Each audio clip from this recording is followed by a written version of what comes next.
All right, welcome back to Pick'em. We're taking a look at the college and pro ranks now. Starting off with Ferris at Findlay this week. Ferris 4-1 on the year, 3-1 in the GLIAC standings, tied for first place, and really hasn't even been challenged the last few weeks.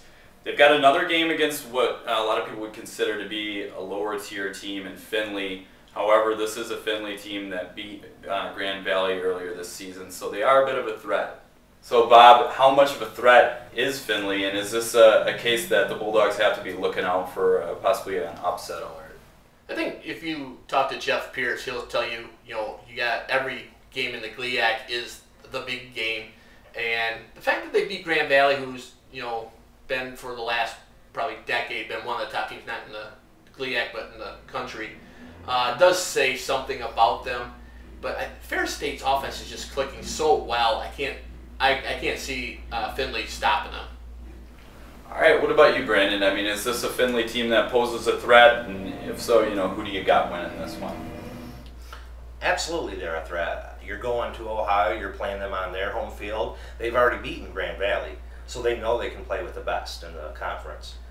But Ferris has a strong offense, and they're going to end up pulling it through for a win. Yeah, Brandon, I agree. Ferris is just kind of playing like a team that doesn't really care who's on the opposite end of the field.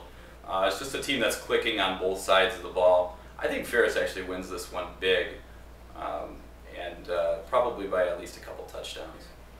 So taking a look at the Division I ranks, we have Michigan at Northwestern.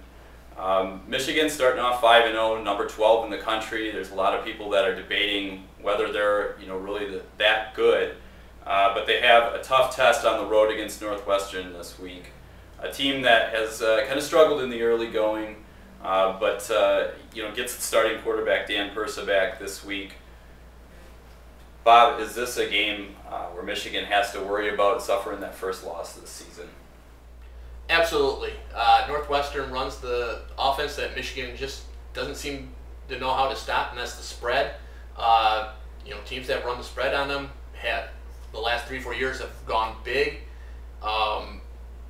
There could be a lot of points put on the board Saturday. I still like Michigan, but it wouldn't surprise me if Northwestern got the win. So Bob, you're telling me that Michigan can't stop the spread, they can't run the spread when they try to bring in a coach to do it.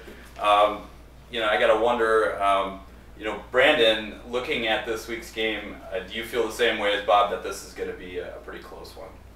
I think it'll be a close one. I think Michigan's ranking is better than what the team is actually, and it'll be a couple weeks until we really find out who Michigan is and what sort of team they are. But it's like Bob said, the offense for Northwestern is something that will give Michigan some fits. Yeah, I gotta agree with you on that. I think Michigan, one thing to look at, this is the first time in 6 games now that they're going to be away from home. Teams typically don't play well on their first road game of the season. I think Michigan just squeaks one out, just barely in this one. But they're really going to be tested next week against Michigan State. So taking a look at our final game of the week, the big one. This is the one that people have been talking about for quite a while.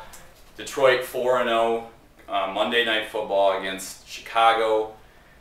Detroit just seemingly finding ways to win instead of lose. This is just bizarro land. But Bob, I gotta ask you: is this gonna keep up, or is Detroit gonna keep finding ways to win and on a national stage where they're probably gonna have a bigger audience than they've had in years watching them? The Lions remind me of the Tigers in a lot of ways. You remember the Tigers, 2-3 weeks back, they beat the White Sox, I think it was, on 2 pinch hit home runs in the 9th inning. That never happens.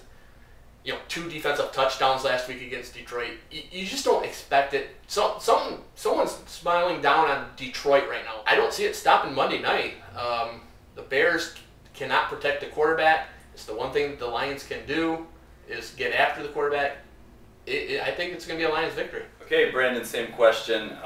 Kelvin Johnson is well aware of what he has to do to catch a touchdown this year against Chicago. Do you got the Lions winning this one? I came into this season thinking the Lions were just the same old Lions, but I was wrong. Megatron, Matthew Stafford. Matthew Stafford is outrageous. I mean, he's proven himself now as the #1 quarterback for Detroit, and no matter how far they're down, no matter how horribly they play the first half or whatever half they choose, they find a way to win, and that's what it comes down to in the end is they win. Everybody picking against the Lions last week. Everybody's picking them this week. So we are firmly entrenched on the bandwagon. I've also got Detroit winning this one. I don't think this one's going to be as close as the last couple of weeks. I think Detroit wins by about 10 in this one. So that's going to wrap it up for this week's Pick'em. As always, make sure to visit www.bigrapidsnews.com or check out the Monday edition of the Pioneer for our college and pro results.